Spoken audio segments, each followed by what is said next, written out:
नमस्कार.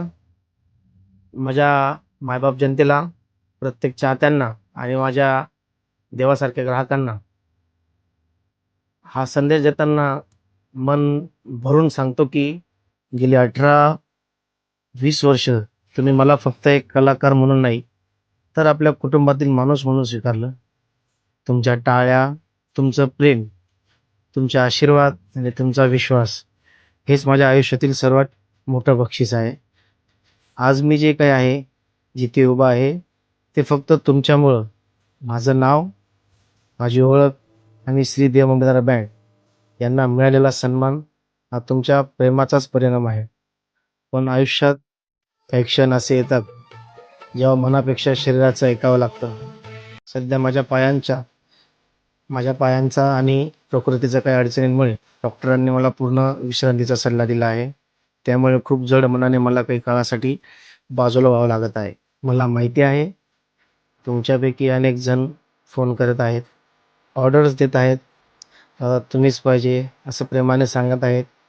तुमचं प्रत्येक वाक्य माझ्या हृदयाला स्पर्श करतं. पण मायबाप, यावेळी माझी एकच विनंती आहे, कृपया मला समजून घ्या. मी थांबतोय पण हरलो नाही. मी दूर जात नाही, फक्त स्वतःला पुन्हा उभं करण्यासाठी थोडा वेळ घेतोय. एक गोष्ट मात्र लक्षात ठेवा, श्री देव अंमलदार ब्रास बँड हा तुमचाच आहे आणि तो पूर्वीप्रमाणेच सुरू राहणार आहे. आमचे कलाकार, गायक, कीबोर्डिस्ट आणि संपूर्ण टीम तुमच्या सेवेसाठी नेहमीप्रमाणे उभी आहे. कार्यक्रमांसाठी तुम्ही आमच्या ऑफिसशी संपर्क साधू शकता. गाडीचे संचालक, त्यांच्याशी तुम्ही संपर्क साधू शकता.